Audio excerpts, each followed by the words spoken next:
شاہ صاحب،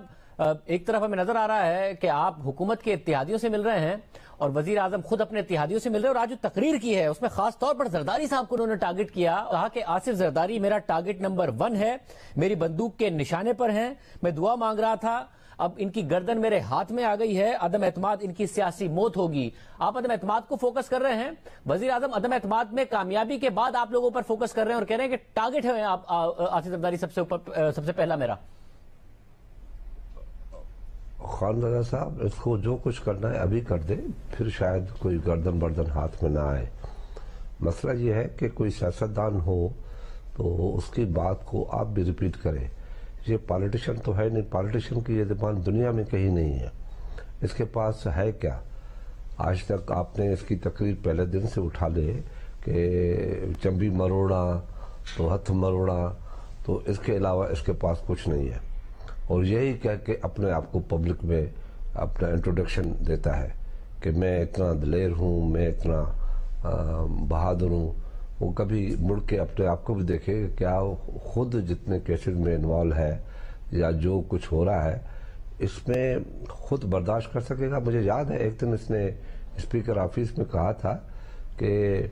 مجھے اگر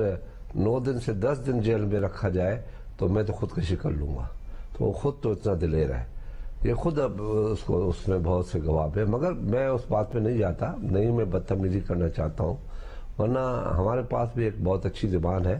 استعمال کر سکتے ہیں، مگر کیونکہ ہمیں تربیت بھٹو صاحب سے لے کے بے نظیر صاحبہ تک سیاسی تربیت یہ دی گئی ہے کہ کسی کو برا بلا کہہ کے اپنے آپ کو پہلوان مت سمجھا کرو۔ تو شاہ صاحب مجھے یہ بتائے گا کہ اب اگر ضرورت پڑ رہی ہے، زرداری صاحب آج چوری شراز حسین صاحب سے ملے، کل وہ ملنے جا رہے ہیں متحدہ قومی موومنٹ سے، ظاہر ایم کیو ایم کا وفد آ رہا ہے زرداری صاحب سے ملنے، مگر آج وزیر اعظم آئے تھے ایم کیو ایم سے ملنے، تو اس کا مطلب ہے نا کہ وزیر اعظم کو بھی پتا ہے کہ اتحادیوں کے بغیر یہ تحریک عدم اعتماد کامیاب نہیں ہو سکتی ہے، اور حالانکہ اپوزیشن کی طرف سے دعویٰ کیا جا رہا ہے کہ ہمارے پاس اتحادیوں کے بغیر بھی نمبر پورے ہیں، مگر کہیں نہ کہیں کچھ کمی ہے جس کی وجہ سے آپ کو اتحادیوں کی ضرورت ہے، قاف لیگ کی اور ایم کیو ایم کی ضرورت ہے اس کو کامیاب کرانے کے لیے۔ دیکھیں، اتحادی اس سے ناراض ہے، ان سے آج تک یہ وعدہ کرتا آیا کہ 11 ارب دے رہا ہوں، 80 ارب دے رہا ہوں، اور ان کو اس لارے لپے پہ چلاتا رہا۔ اب ان کے پاس جا رہے ہیں، اور ہم یہ دعویٰ نہیں کرتے کہ بس ہمارے پاس پتہ نہیں کیا ہے، جب ہمارے پاس کچھ ہوگا تبھی تو ہم نے اتنا بڑا رسک لیا ہے، کیونکہ ان کی پارٹی کے لوگوں نے ہی اس چیز پہ ہمیں آمدہ کیا کہ بھائی خدا کے واسطے ہماری جان چھڑاؤ، تو ہم تو ان کی جان چھڑانے کے لیے بھی کوشش کر رہے ہیں، اور ملک کے عوام کی بھی آپ سے جب بھی ہم کہیں جاتے ہیں، چاہے جہاز میں بھی جاتے ہیں، تو ہم سے پوچھا جاتا ہے سر کبھی ان سے جان چھڑوا رہے ہیں، تو اس کی مقبولیت تو اتنی اچھی ہو گئی ہے۔ تو شاہ صاحب مگر اب مسئلہ یہ ہے کہ قاف لیگ کے حوالے سے بلاول بھٹو زرداری صاحب کہہ رہے تھے کہ قاف لیگ کو کچھ نہ کچھ دینا پڑے گا، اسپیکر تو ان کے پاس پہلے ہی ہے اور وہ ظاہر دینے کی پوزیشن میں نون لیگ تھی، مگر ایم کیو ایم اگر آپ کے پاس آ رہی ہے تو ایم کیو ایم کو تو نون لیگ کچھ نہیں دے سکتی ہے، آپ کیا دے سکتے ہیں ایم کیو ایم کو کہ وہ وزیر اعظم کی بات نہ مانے، آپ کے ساتھ آگے کھڑے ہو جائیں اور وزیر اعظم کے تحریک عدم اعتماد میں آپ کا ساتھ دے دیں؟ شاید یہی دے سکتے ہیں کہ عمران خان میں سے ان کی جان چھڑوا رہے ہیں، یہ بہت بڑی آفر ہے کہ بھائی آپ سیاسی لوگوں میں آ جائیں گے، آپ سیاستدانوں کی طرح موو کریں گے، آپ کی بات کو اہمیت ہوگی، یہ بھی ہو سکتا ہے کوئی۔ ویسے مگر ایم کیو ایم کا پیپلز پارٹی کے ساتھ کھڑا ہونا، کیونکہ ایم کیو ایم کی ظاہر جو کانسٹیٹوئنسیز ہیں کراچی میں اس میں مقابلہ تو ان کا تحریک انصاف سے ہے، مگر ایم کیو ایم کا جو پولیٹیکل نیریٹو ہے وہ پیپلز پارٹی کے خلاف ہے کہ پیپلز پارٹی نے کراچی میں کچھ نہیں کیا، تو آپ کیا ایسے آپٹکس دے سکتے ہیں کم از کم انہیں کہ وہ آپ کے ساتھ آگے کھڑے ہو جائیں؟ میرے خیال میں ان لوگوں نے 3.5 سال کا تجربہ لیا اور دیکھا، ان کی کانسٹیٹوئنسی نے بھی، کہ ان کو سوائے دھوکے کے اور کچھ نہیں دیا گیا، اور 1-2 وزرات دے کے خاموش کر دیا گیا، مگر ہمارے زمانے میں کم سے کم ان کو کچھ نہ کچھ تو ملتا تھا۔ اچھا، ہم کوشش کریں گے ایم کیو ایم کا بھی موقف اس پر معلوم کر لیں، مگر ایک اور الزام لگایا وزیر اعظم نے اور وہ بھی زرداری صاحب پر ہے کہ 20-20 کروڑ روپے کی آفر ایم این ایس کو دی جا رہی ہے، تحریک انصاف کے ایم این ایس کو دی جا رہی ہے کہ وہ اس نو کانفیڈنس میں آپ کا ساتھ دے دیں، اتنا کیش چل رہا ہے؟ ایک ساتھ دے دے تو جس نے اس کو بتایا ہے وہ آ کے یہ کہہ دے، انہیں بتایا 2 ایم این ایس نے، ان کا نام انہوں نے نہیں دیا، مگر وہ کہہ رہے ہیں انہیں ایم این ایس نے بتایا، انہوں نے ایم این ایس کو کہا کہ کس ٹیلی فون پہ دی ہے، انہوں نے کہا انہیں کے ایم این ایس نے بتایا، انہوں نے کہا کہ خراب کر دو، الزام لگانے میں تو تیز تھا نا خانزادہ صاحب آپ کو پتا ہے کہ یہ الزام لگانے میں تو ٹاپ پہ ہے. کبھی اس نے سچ بولا ہو تو اس دن قیامت آ جائے گی. مطلب پھر کیا ایسی لالچ ہے کہ تحریک انصاف کے لوگ میں ملیں ان آپ کے کا ساتھ؟ عزت بھی کرتا ہوں کیونکہ اب اس کے اوپر سیاستدان کا اسٹیمپ آ گیا ہے. میں ایز اے پالیٹیشین ریسپیکٹ کرتا ہوں, میں برا ان کو نہیں کہتا, مگر یہ حکومت ہی جھوٹ پہ بنی تھی. دوسری طرف میں کہتا ہوں کہ اگر اس کا پاسٹ سچ بولنے کا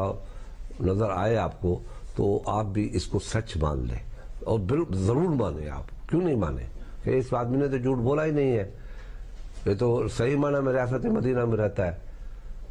یہ بات آپ کی درست ہے کہ وزیر اعظم کو اصل چاہیے میں تو آپ بتائیں مجھے. ہاں, میں ایک اور بات آپ سے یہ بات آپ کی درست ہے, وزیر اعظم کو چاہیے کہ جس پر الزام لگا رہے ہیں ایم این اے کو سامنے لے آئیں کہ بھائی اس کو پیسے کی آفر ہوئی تھی اور اس بندے نے آفر کی تھی, تو یہ زیادہ بہتر ہوگا بجائے اس کے کہ اس طریقے سے الزام لگائے. وہ مہدی نے بھی اس قسم کے الزام لگا چکے ہیں کہ اتنے ارب کے آفر. ان کی انویسٹیگیشن کراتے ہیں کہ بھائی مجھے 20 کروڑ کی آفر ملی تھی اور پھر بھی وہ چھوڑ کے میں آپ کے پاس آ گیا ہوں, تو لے آئے. اچھا صاحب, مجھے اتنا بتا دیجئے کہ آپ کے نمبرز پر آپ کو کانفیڈنس ہے, کیونکہ وہ آپ 172 سے زیادہ کہہ رہے ہیں زرداری صاحب, مگر آج حکومت کہہ رہی ہے 179, تو ہم اتحادی ہیں اور 5 لوگ ہمارے پاس آ جائیں گے, تو 184 185 کی بات کر رہے ہیں. بالکل ہم کانفیڈنس ہیں, ہمارے پاس نمبر تقریباً 179 سے بھی زیادہ ہوں گے, کم نہیں ہوں گے. اور یہ ابھی تک اتحادیوں کو مائنس کر کے آپ بتا رہے ہیں تحریک انصاف کے اپنے لوگوں میں سے؟ میں الائنس کو نہیں کرتا اس میں کاؤنٹ. اور آپ کو لگتا ہے الائنس بھی آ جائیں گے یا وہ مشکل ہے؟ ایک بات سنیں, سیاست میں ہر چیز جائز ہوتی ہے. ایک بات سن لیں, سیاست میں ہمیں حق پہنچتا ہے کہ اپنی چیز کو اپنے پاس رکھے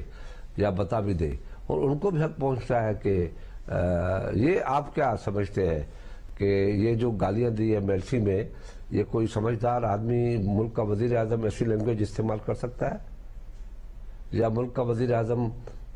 دوسری دنیا کو اپنی اسٹیج سے بیٹھ کے گالیاں دے؟ ایک اور بات کی آج حکومتی وزراء نے پریس کانفرنس کر کے کہ ہم چاہتے ہیں کہ اسپیکر صاحب جلدی بلا لیں, کیونکہ ہمارے پاس 179 تو ہم ہیں, 5 لوگ اور شامل ہو گئے, اسپیکر صاحب جلدی اجلاس بلائیں اور اس سے ہوا نکل جائے گی کیونکہ عدم استحکام آ رہا ہے. تو آپ سمجھتے ہیں جلدی بلا لیں تو بھی آپ فوری طور پر ڈیلیور کر دیں گے یہ 179 لوگ جو آپ کہہ رہے ہیں؟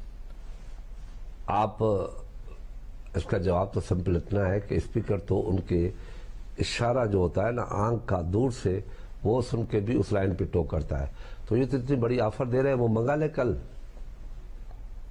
منگا لے. یہ جلدی کیوں منگا لے, کل منگا لے. اگر اسپیکر ان کی بات نہیں مانتا تو سمجھ لے کہ حشر ان کا کیا ہے. ان کی بات مان لے اسپیکر, میں آپ کے پروگرام میں کہہ رہا ہوں. مطلب یعنی آپ کا ہوم ورک اتنا پورا ہے کہ اگر کل بھی اجلاس بلا لیں اور اس کے بعد 3 دن کے بعد اگر ہو جائے تو آپ نمبر ڈیلیور کر دیں گے؟ بلا لے, کل بھی بلا لے. سارے ممبر ہمارے ادھر ہیں انشاءاللہ.